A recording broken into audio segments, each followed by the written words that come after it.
both our fault. They're both our fault. Exactly.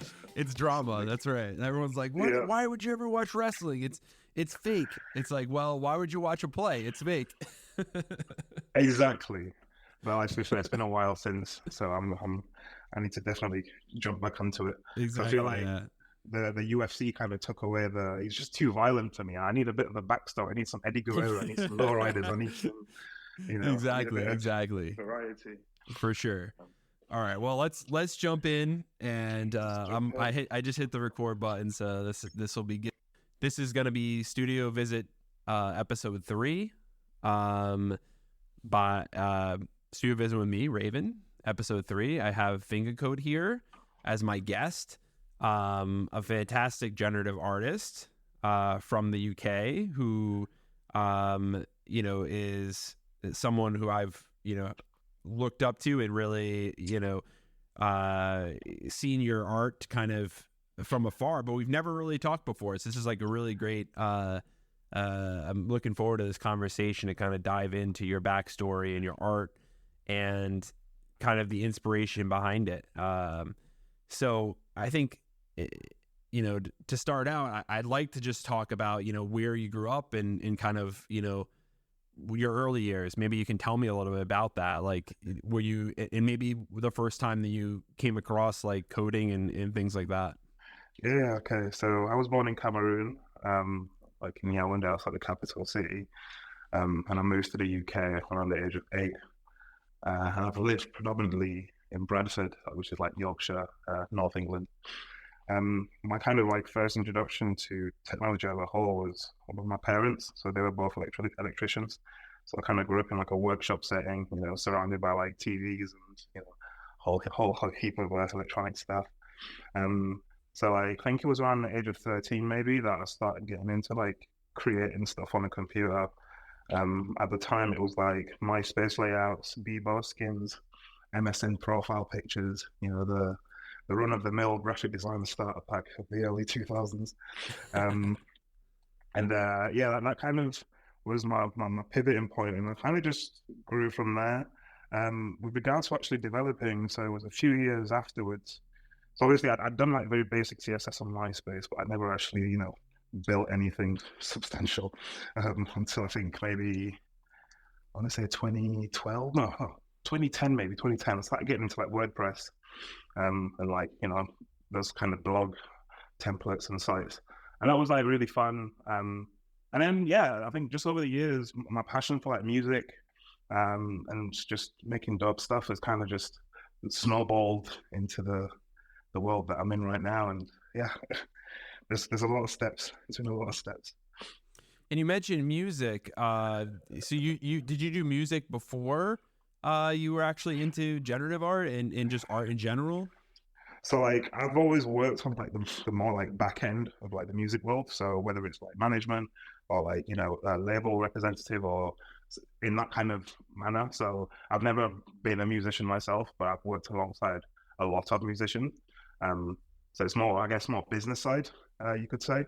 I did try to produce a couple of years ago, but I just didn't have the patience for it, so I kind of packed that and I left it to the real guys. Yeah.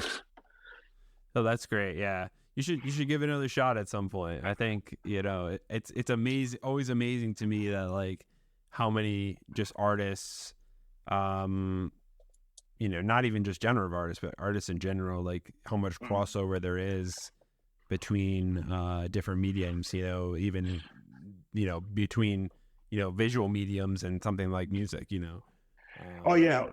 Like I mean, for me, one thing that I've always wanted to do, so kind of getting to where I am right now, it was like lockdown 2020. I'd spent like the previous 2 years kind of building this community of producers. There was like I think 6,000 when I first joined, and then around 20,000 when I left. So there was a massive growth, and then that kind of spilled out into like real life events. So we were doing events up and down the UK. One thing that I really wanted for these events was like some sort of reactive kind of LED screen behind the acts as they were playing. And this is something that we just couldn't afford because people were asking like hundreds of pounds, for a night. So that's kind of how I got into building like the visual stuff. because I was like, well, I can code, to a certain extent.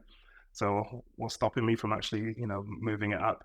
So that's kind of where my, I guess, Fingacode kind of was really born, just in that trying to link both my passions in one go. So yeah, it's a really fun way to actually describe it. Yeah.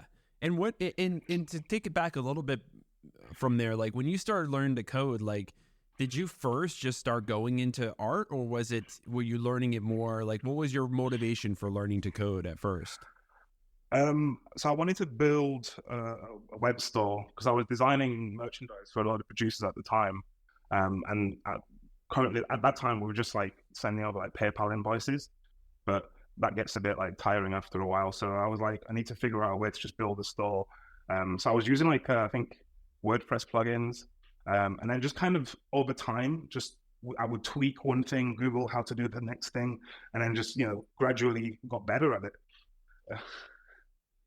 Yeah. And did the that's great. And then you were just kind of like you were self-taught as well, right? Like I was, Yeah. like basically Yeah. just kind of hacking around and just, figuring stuff out and then slowly, building stuff and getting more experience, right? Essentially, yeah. And like, I mean, I was a front-end engineer, for a front-end developer, sorry, for about 10 years. So from like 2013, and I actually got that job by accident. Uh, so I was applying for a UI developer role under the assumption that it meant like UI designer. Like I was coming from the graphic side of things, but because I had a bit of like, PHP, a bit of, understanding of how, code works and whatever, they actually took me on as a junior. And that's how I was actually able to fully go in and actually, develop myself into develop a career out of it. And that's where the design slowly fell out. And it wasn't until I think maybe 2015, 2014 area where I started playing with like libraries like 3.js and like, creating like visualizers and just very simple, like, landing pages for like musicians and such. And that's kind of, I mean, I'm kind of still doing it now to an extent with P5, right? So yeah. Yeah. And it's funny, like, sometimes I get asked like, what's the best way to learn to code? And, there's a lot of people that have interest in that. And I always struggle to like come up with a good answer to that because, like, I think, it's kind of like, you have to kind of just go and have a reason to learn to code, right? I don't know if you agree with that, but it has to be, you have to have some sort of end goal in mind, right? Oh yeah, definitely. I think if you kind of just jump in and do it, getting started, and what's a variable, you'll get bored very quickly. Like it helps have an end goal for sure. Because for me, like I had an idea as to like what I wanted at the end of it, and even now, I guess to a certain extent, I kind of have to have an end goal. Like although I know the basics of languages and stuff, I find it very hard to just jump on and start writing. Yeah, I'm the same way too. Is the vision comes first, and then it's like, okay, how do I do this? Yeah, In the code layer, right? It's not like, oh, I'm just gonna write code just to see what happens. Like, I think some artists may work that way, but that's not me. It sounds like that's not you either. I'm okay. So basically, because I also do like touch design and stuff, right? Touch is like all node based, so you kind of get that freedom to just drag and drop stuff, and see what happens basically. With code, the way that I write my generative projects now, I have all my motifs or all my design files in classes. So over time, I've said over the last 6 months, I've had a very consistent like writing style. So now I'm able to kind of go back to other projects and just grab these classes and import them in very quickly, and then kind of create, different styles and kind of explore really without having a final idea in mind.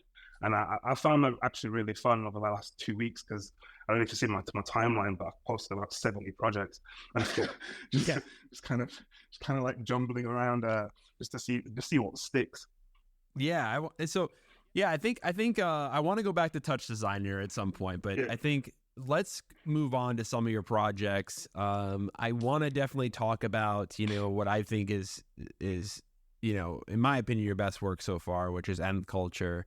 that you did with Bright Moments. I really think that project, when I look back, I think, two generative artists come to mind that have been able to bring their culture very successfully into a project of gen art. And it's you and Emily Shee, and, with Memories of Keelan, I think that's a great project. And it's always those two, your project and her project, really they really amaze me, because it's not easy to do that, right? Like, it's really hard to represent a culture like that with something as, like non-figurative as code or generative art that deals with randomness, right? Yeah, exactly. So maybe you could talk to me how you developed that project, and kind of what your thinking was with it, and some of the challenges maybe with it. So like, obviously, like the project is focused around the whole identity crisis that I kind of have kind of growing up. And this is, you live at home in an African household, and you live one type of life and certain rules, and then you go outside and kind of live in the West, and you have other dynamics. So what I was trying to kind of articulate in the project was a form of like structure, but also like looseness at the same time. So I guess if you kind of look at like the one of the outputs, or any of the outputs, there's like a grid form that comes up, but then within each like grid box or whatever, there's just a flurry of like patterns, colors, and shapes. And for me to kind of get to that point of articulating that idea, it was like 3 months of hell, because one, I had to kind of figure out like how much of the source material I want to bring in, and then how much of like technical aspect I need to kind of learn to figure stuff out. So I kind of made it what's the word, like, okay, so there's certain patterns and forms on the actual the outfits themselves, which are very like geometric, right? And I thought like, okay, cool, I can bring those kind of shapes in, but that's not really bringing in what I feel towards it. You know what I mean? I'm just copying it. And I'm also, with the way that the culture kind of evolves over time, I want to be a footnote in the culture. I don't just want to be kind of, what's the word? Taking, but not really adding to it. So that's where like, you kind of see like these coils that kind of go in, and then the dots and the lines that are a bit more like loose. To get to that point for me was very difficult, because I had to kind of accept that I am a part of the culture. and it's okay for me to do this, because one thing I didn't want to do was create like a project which the people, like say for instance like my mum or like my family members, wouldn't understand. So when it got to a place where like they could see the references, that's where I was like, okay, cool, we're onto something, and I think a lot. Yeah, no, I think that's like really interesting that you did that, and that you were thinking about that, okay, I want to bring in the culture, but I also want to bring in something of me too, right? And it was kind of that, you didn't want to go, you were worried about going one way or the other with that, right? Exactly. Like, I didn't want it to be so far ahead that I'm like, creating some voyeuristic experience for people of Africa, when in reality I'm African, but I'm not African, if that makes sense. You speak to me, I'm very, very much got an English accent, how I dress, everything. But at home, my culture is in the music, the food I eat, how I live my life, etc. So yeah, it was an interesting kind of dynamic to play with. And yeah, it's been very hard to kind of overdo it, beat it in any extent. How was it taken by your family and people that are familiar with that culture? Did they see the references? Were you happy with their response to it? Oh yeah, no, they came through. So we actually had an event. The gallery was open for about 4 days in London. And some family members came through, family, friends, etc. And they actually came in like the full traditional wear. So there's some pictures floating around. I don't know if you can put it on the podcast afterwards. I'll put it in the show notes. There's actually a video that Bright Moments put out that has that in it. That's really great. That I'll put in the show notes. So I I feel like that juxtaposition of kind of them being there and being present, and then also we had like a section of the gallery which was just the source materials that I used. So this was like some dresses, there was like headpieces, loads of like different artifacts that we kind of were able to collect from like the greater community.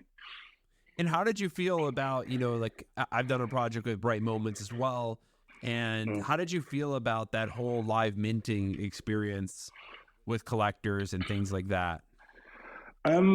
So for me, it was actually pretty fun just to be, present, and actually seeing the collectors see, their work.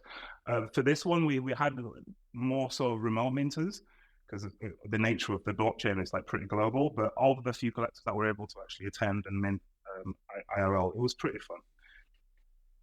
Yeah, there's something definitely special about, what Bright Moments has done with that and kind of being the pioneers of this, live minting. And as an artist, definitely like, there's something special about standing next to a collector and at the same time, it going through the blockchain and you're seeing it at the same time, standing next to the collector and being able to really, just be excited with them for what the final output is, and then to see the excitement on their, face, and then also just to talk with them and to be, to kind of fill them in on those details, right? That about their piece, right?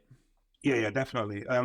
There was quite a few collectors that came through, and I kind of like gave them a walkthrough of the whole gallery, showed them, walk them through the code, which was actually really fun for me because I feel like so much of the art form is in the actual writing process itself, and obviously the outputs are nice, but I kind of enjoy writing. It's what's the word? It's a very peaceful place, But yeah, so with the actual kind of just the whole collectors being there and like the whole live minting experience, I do definitely enjoy that more so than like kind of sat behind a computer clicking mint. And I wish there was more of that. More shows, more kind of pop-up style events focused on that. Because obviously Bright Moments is coming to an end now. 10th show next month. So what happens next? Yeah, we'll see. I mean, I don't know. I don't have any alpha, but I think the crypto citizens will go on. So sure, that will be the case. So then I wanted to talk about some of your other projects, that you've done, because you've done a number of them. I think let's talk about what you did with Proof. I think, there was a show kind of Evolving Pixels that was curated by Emily Shee, who we just mentioned earlier. And the project you did with Proof was AAA. AAA. Yes. Yeah. And I think when we were talking, what was you were thinking of calling it something else, like or you were thinking of spelling it out. What is AAA? AAA means a bunch of things. It's absolutely abstract art. What's it called? An abstract art. Something I don't know. It's basically AAA is kind of, it's just ambiguous. Like there's no particular meaning. And when I was kind of working on that algo, the whole basis of it was I want to play with this randomness, Yeah. And I'm not like an art student per se. So I thought, okay, this one, I have to go and study the masters. Who are the top 10 people in abstract art right now? So I was looking at the Jackson Pollocks, and there was a few other artists, I forget the name right now, but I was looking at all their works and I was like, okay, cool. With Ent, I had a very, very, very specific kind of topic in hand. So for this project, I just want to go all out and just let the computer do whatever it can do. So I pushed myself. I was learning a bit of shaders, just kind of like just learning P5. So like, trying to push it as far as I could. And yeah, that was a really fun project. And also the live screen that we had in the gallery itself was pretty fun. So that was just the algorithm would run and it would change like every so many minutes. And once that mint is gone, it's gone. Like you don't see it again. I kind of like that aspect of it.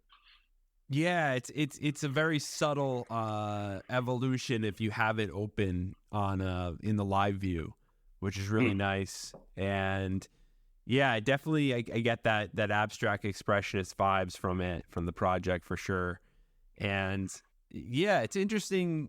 It's always interesting in generative art is like, like how much you want to, and I think you just posted about this. Like, I think I saw this morning, or it's kind of like, how much play do you give the algorithm? And that's a question, that I think us generative artists like just always struggle with, right? It's like the hardest part of generative art, right? Yeah, exactly. Because that's what, I don't know about yourself, but for me, when I'm writing, I'll like get to an output, I'll freeze in place, and I'll be like, okay, what parameters did I change here? And I'll find ways to like extend them even more. But then when it gets to actually having to submit it, you're looking at something which has like very varied outputs. And, I think someone responded saying it should seem coherent. And I was like, how coherent should it be? Same colors? Yeah. Same grid size, like same motif, like what's the end goal here? It's when you have a big collection like that, when you have a fixed size collection, and you're really trying to go for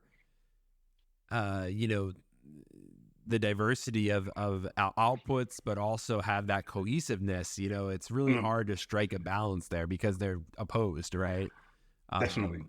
And but I think that's kind of a convention that is also developed. I think there could be a case where you just say, screw it, like I think it's a convention that has evolved where it's like, okay, you have to be cohesive, and but then there's like people that sell editions that are not generative artists, and they're completely fine with everything being the same. So yeah, I mean, I think this is also something which I'm trying to figure out about myself, like where I sit. Because when I first kind of started minting, I was minting 101 video work, and then it wasn't until like late 2021 when I started playing with FX Hash. That was actually, this is a really cool medium. And also I kind of like the idea of letting the collector like not know letting them discover their art piece after they've purchased. Like that for me is a really cool concept.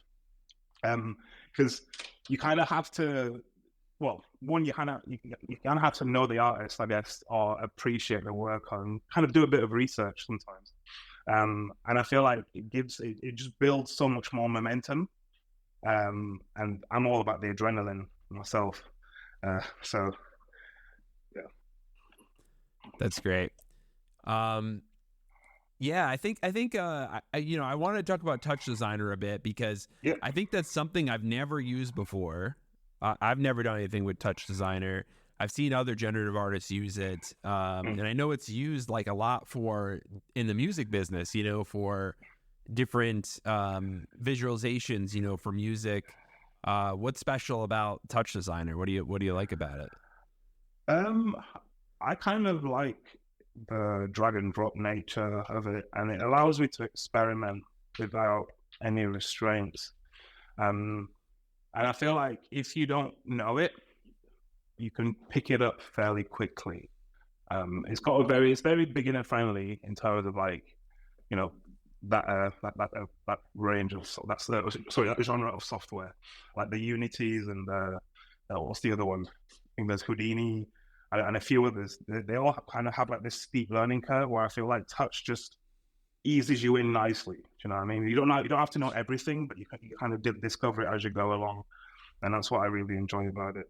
And it's pretty easy, if I remember, like from hearing about it. It's like you can feed in audio signals and different things like that, right? And that's kind of one of its strengths, right? Is that it allows for different kind of sources that you can pass in, and then it affects the generative output, right? Oh yeah, it's a massive sandbox. So currently I use like webcam, Kinects, microphones, leaf motions, like all sorts of motion, and like sonic kind of frequencies. It's really good.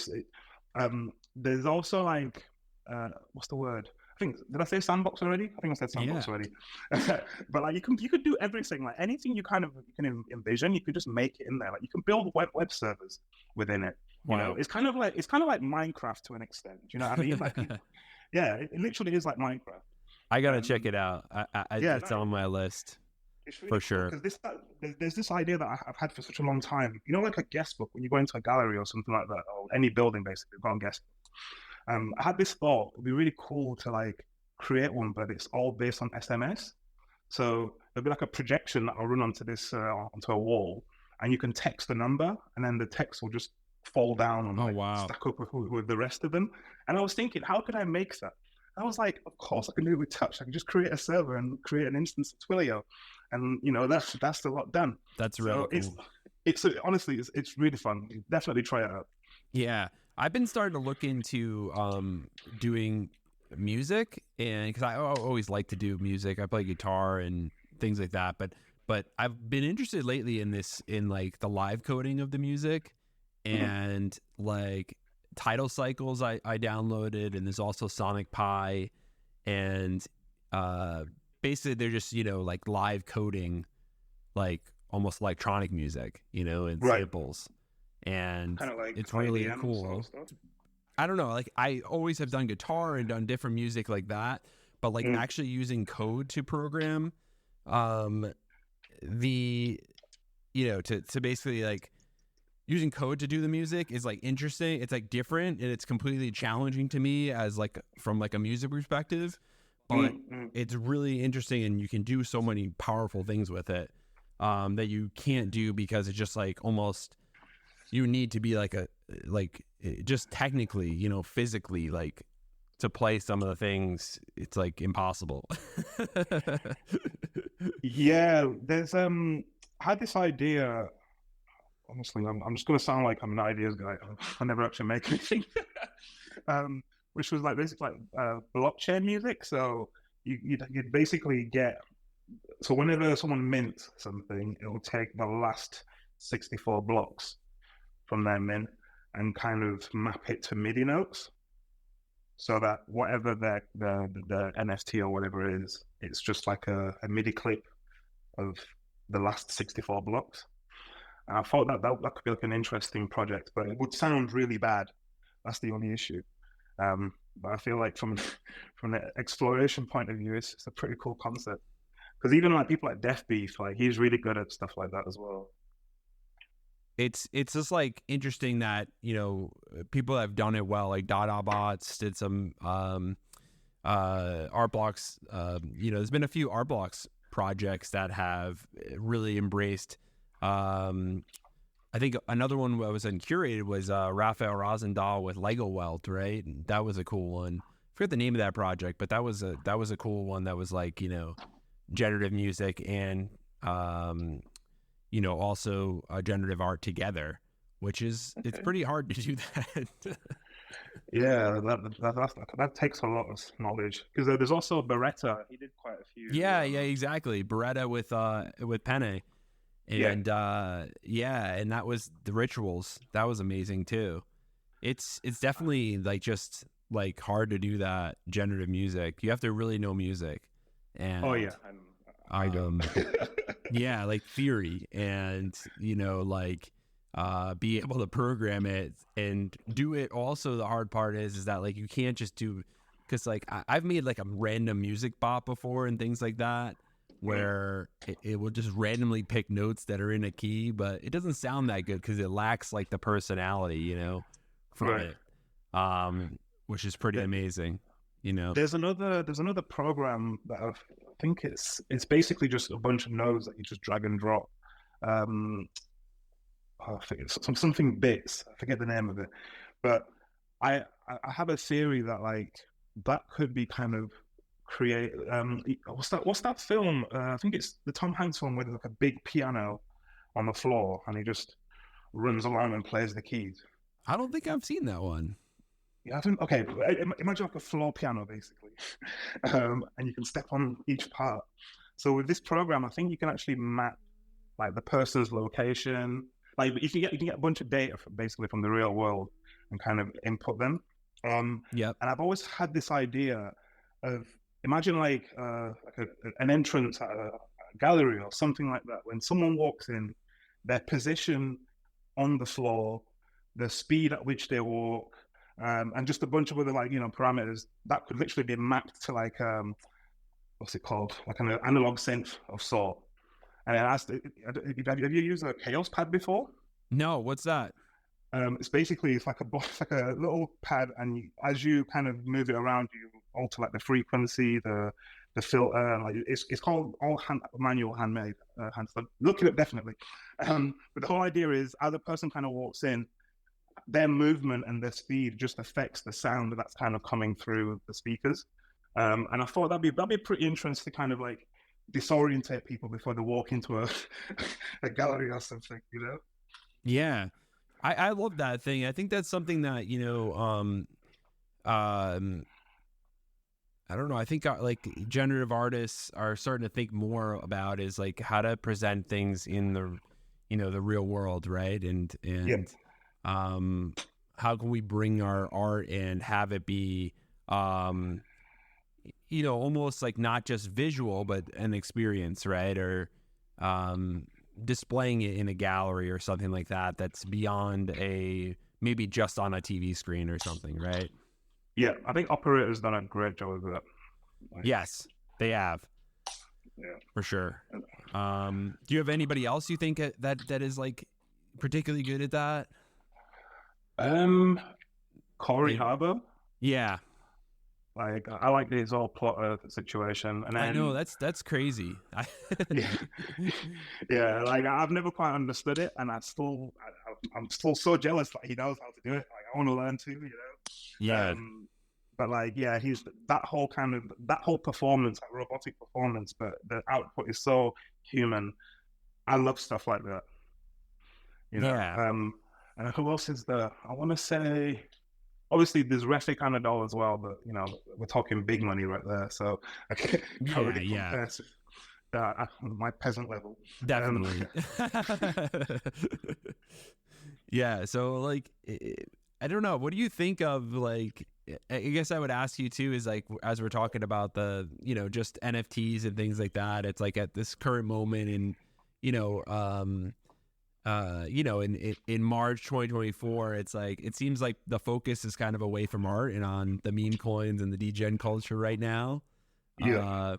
But I'm just curious of like what you think about like the whole space and the kind of it seems like some people are here for art, some people are here for like the degen culture, like, but are they really separate, or is that or the degen culture part of the art? I see it all as one, to be honest with you. Like, is it Dark Farms or someone the other day who made like quite a lot and then just dumped it back into art? Like, I love those kind of initiatives. But to be honest with you, like, I'm here for the technology as a whole. Like, whatever it brings, I'm here for it. Like, I just enjoy making stuff and see people make cool stuff. And if you can get paid for it, then that's even better. So yeah, I'm here for all of it. Like, I bought some Solana this morning actually, and then I bought some of these meme coins, and yeah, I don't know. I'll see how they are at the end of this call. Yeah, exactly. It's just funny. Like, in my thinking has like totally evolved on this. I think like in the beginning I was very like like almost looking down on kind of the degens and stuff, and like, oh, they're kind of maybe bad for the space or whatever, because it makes it seem like we're just all degenerate gamblers. But but I've kind of like come around to like you're like, what's it called? We've all got like super technical skills, and we could easily be working on like solutions to help world with climate change or anything like that. But we're here focused on like making our little geeky art projects on Chrome. Like that actually spins my mind so much. Like Google Chrome is like my most opened app and my most used app. Like not Photoshop, not anything else. Like if I'm making stuff, it's Google Chrome. That's like my window to the world, basically. Yeah, it's a good point, but I think the world needs art. Like that's what I would say too. Like the world needs art, like as much as they need the other things, right? So, oh yeah, for sure. It makes life worth living at the end of the day. To be able to see something. Yes. There's a saying: "A life without art is just eh." It is. There you go. I didn't make that one up, but you can have that. Yeah, well, I'll figure out who it was. We'll put it in the show notes. Probably not, actually.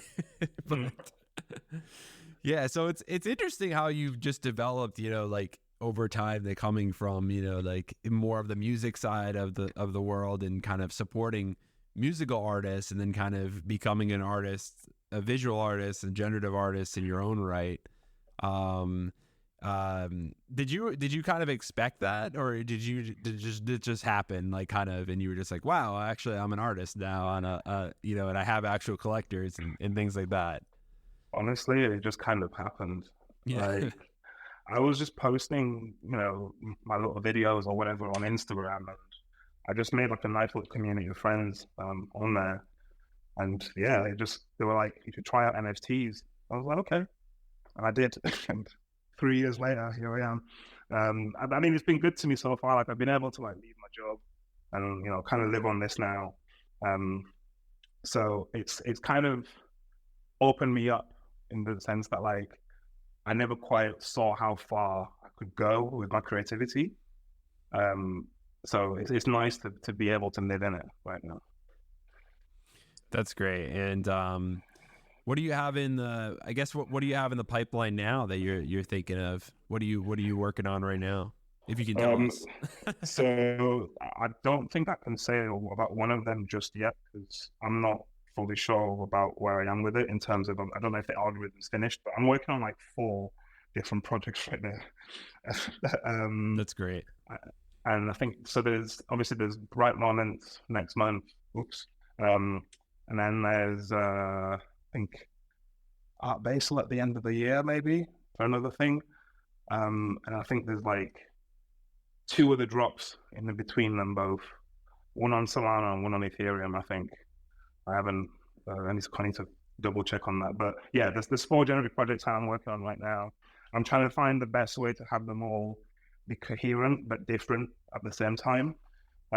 Just because, I don't know, I feel like a lot of the work I've done previously have kind of, they're me, but they don't have a consistent theme across. Yeah. And I kind of want to get into my artistry bag and kind of develop a style. That's something which I've been working on quite extensively over the past few months. Is just kind of finding my style. What do you mean by that? Like something different than what you do normally, or just like kind of solidifying what you've done so far into? I think a bit of both. Like, I want to get my coding style down to like a T. Like I was saying earlier about how I write everything in like modules or chunks basically. I want to get in the same kind of working pattern, but with my aesthetic. Like, I want to have like what's the word? Like a trademark look, if that makes sense. Like I think with the touch design and stuff, like I've got like a palette for sure. The Litmus project, like the yellows and the reds and the blues and the greens, etc. Like I've managed to kind of work that palette across all the touch design and stuff.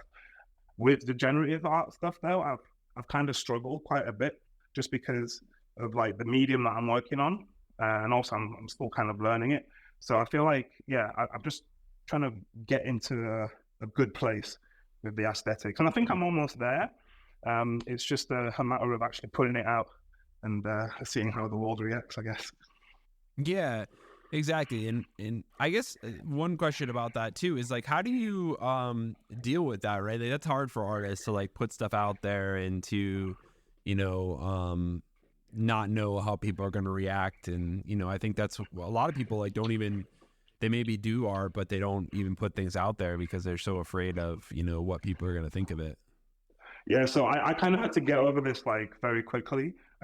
So, like I was saying before, so actually the Fingacode account, like my Instagram, where I started this, that was just because I used to post on my own personal Instagram account, and like I'd get like 1 or 2 likes or something like that. And I got really frustrated because on the same newsfeed, I'm seeing people going out to brunch, eating up the likes and comments and stuff. I'm just like, this stuff is cool. So I just kind of created a whole new account just to post stuff on there and just see where it would go organically. And it didn't matter what it was. Like, either I've just learned something new or I've figured something else out or whatever it is, I just share it. So I've kind of just got into that habit of just oversharing almost. And I don't know, if you follow me on Twitter, if you're unlucky enough to follow me on Twitter, you'll probably see like I have a post up like every hour or two, just of another iteration. And I think kind of getting myself into that mode helps me kind of overcome those hurdles, because I feel like there's a visual there's a visual trail of where I've been with this project. Do you know what I mean? If you so wish to look Yeah, at it. definitely. I think it's funny. Like, I don't usually do that while it's in progress, but Right. other artists do. Like Harvey, who I've had on this podcast, already. He said that to me, that he does it similar, right? He shares a lot of in progress stuff, and he actually looks to see, what gets the most engagement and that kind of stuff. And actually, he uses that to kind of guide where he's thinking. Oh yeah, definitely.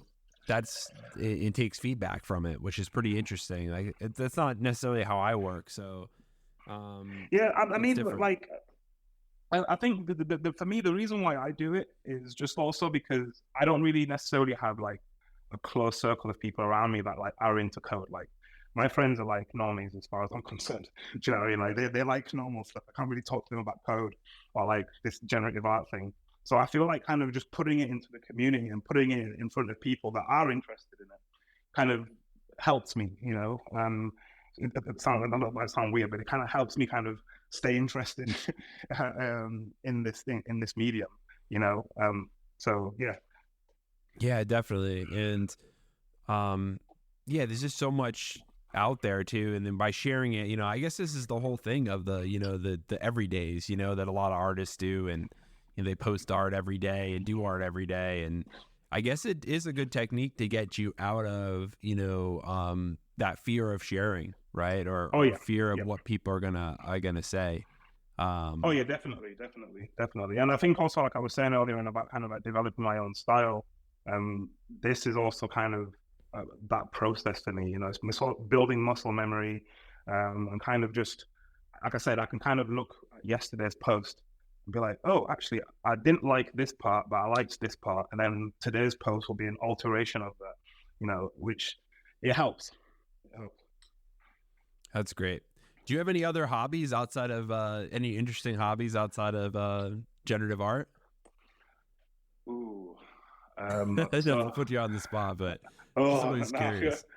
I feel like I don't go outside the house right now. So I like flying drones. I've got like a VR sim set up. I like driving around it. What's it called? Forza from time to time. Music. I like comedy. I enjoy a good documentary. Like, I've just binged like 7 North Korea documentaries this week, which has been really, all this useless knowledge, but I'll be really glad at pub quiz though. So if you need like a trivia test, That's awesome. I think I've seen a video on North Korea. It's pretty wild when they've, like, one of the ones that they've sent a reporter, like a Western reporter in there, and they secretly record and things like that. Was it one of those? Pretty much, yeah. I mean, there's a myriad. There's one about like how his sister's secretly in charge. There's other ones about how just how the North Korea became North Korea, and then just all the different escalations with the Taiwan and China, and like just geopolitics. Like, I mean, I'm into politics. I like to see how the world works.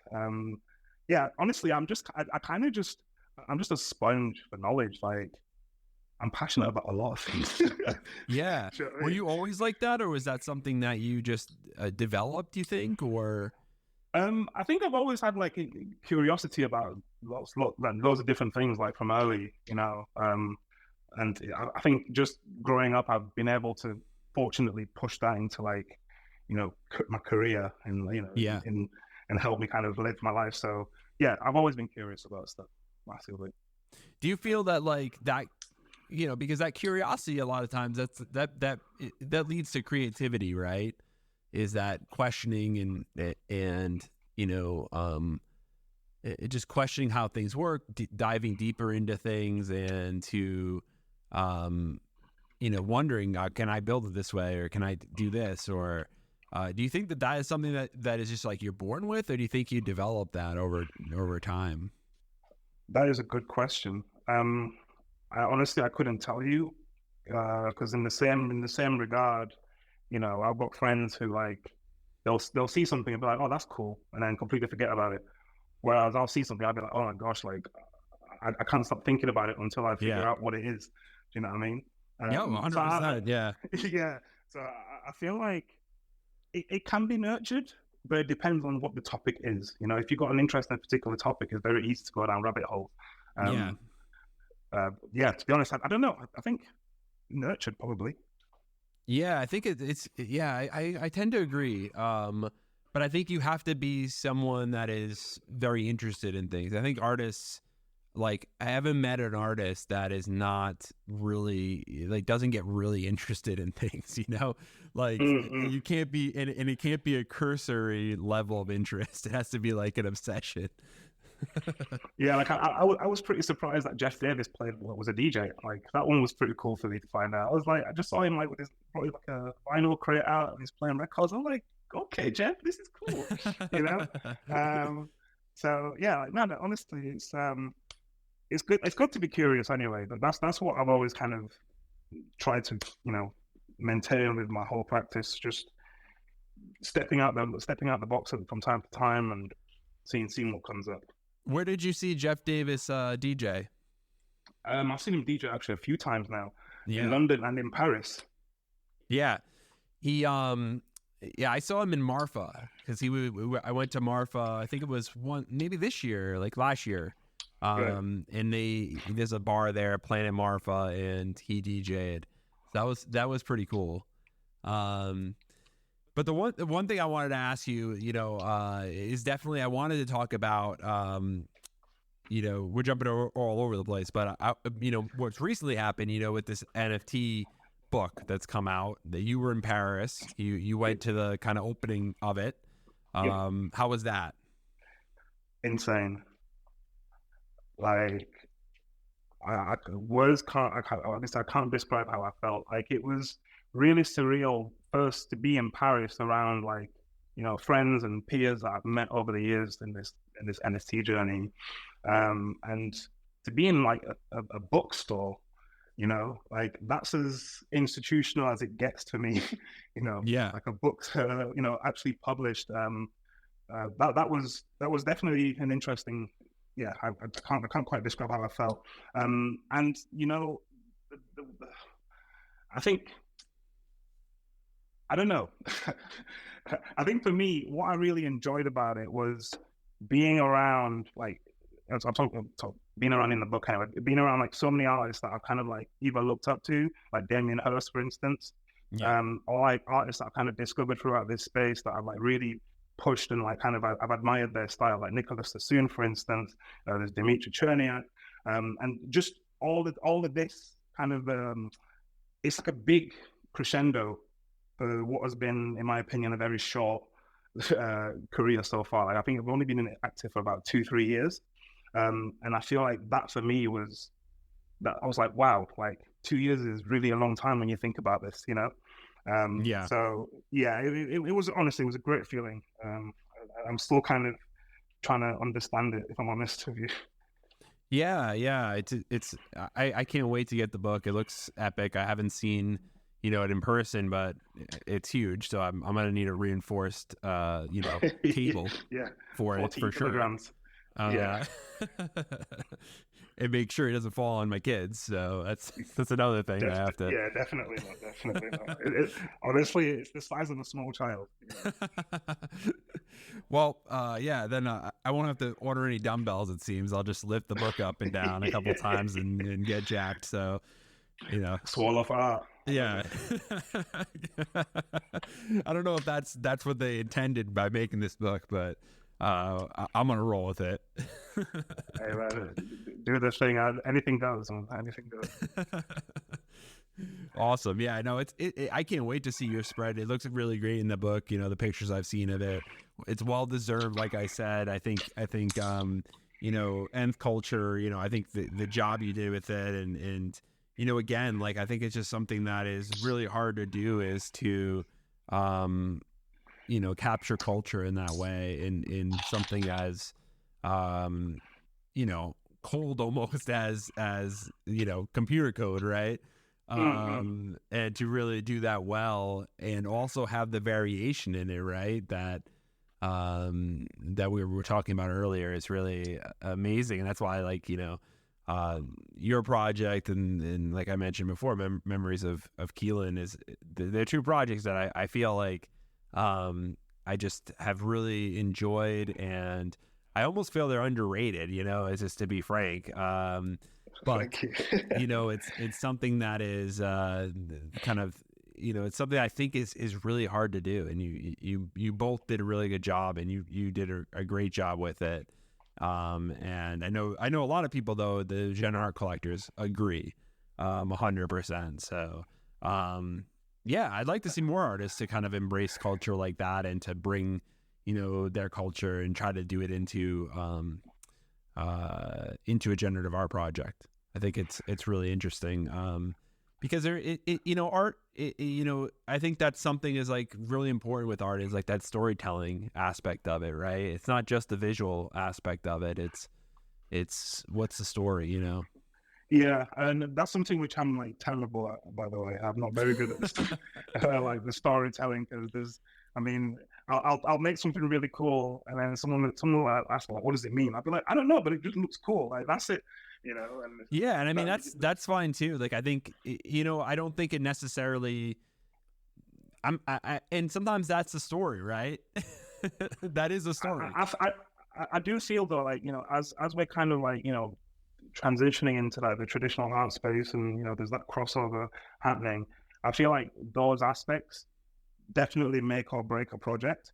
I still don't know how I feel about it, but I guess we're just gonna have to suck it up and maybe design with a bit more intent. But yeah, I feel like the storytelling aspect definitely makes projects. And yeah. But I mean, there is, like you said, like Jackson Pollock, I don't think he ever gave a story behind his art, right? It was just him kind of dripping paint on a canvas, like there wasn't really a story there. So it's not necessary. Like it may be, and that was the whole point of I think abstract expressionism, is that, like, the story is almost too sublime to put into words, like. Yeah, That's the whole story, the meta story, if you want to put it that way. Is that sometimes putting it into words is diminishing it, right? That's actually very true. Like, there's this project that I made on FX Hash, where it was so silly. Like, you're familiar with like like email signatures? Yeah, of course. Coming on the bottom of the thing. So I was looking at someone's email signature one time, and there was like an emoji there. I was like, hold on, what if I could just make like a pattern out of emojis? So then that's why I built my emoji six, and it's actually ridiculous. I just went into ChatGPT and I was like, okay, this is what I've built.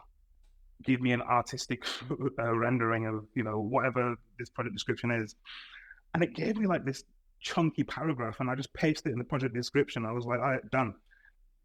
Let's go. And I feel like I kind of cheated a little bit, but a part of me was like, you know what, this is kind of this is how I feel right now, and I feel like that is also an artistic story in itself. I don't know. Yeah. But... No, for sure. I mean, that sometimes is a story, right? Like that doesn't have to necessarily be this elaborate story, right? It's sometimes things are, like I said before, it's something maybe simpler than that. Like a meme is a story, there's something there, right? It may not be the most complex story, but there's something there, right? Exactly. So yeah, no, for sure.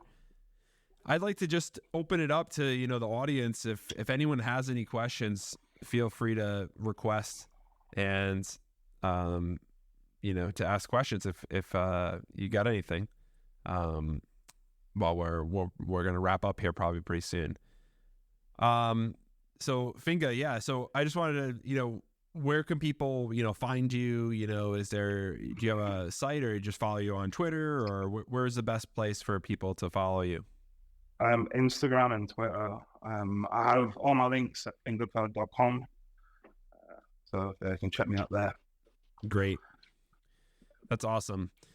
Well, it's been such a pleasure to chat with you and to just talk about your life and your art, and looking forward to what you come up with next. Thank you for having me. It's been a pleasure.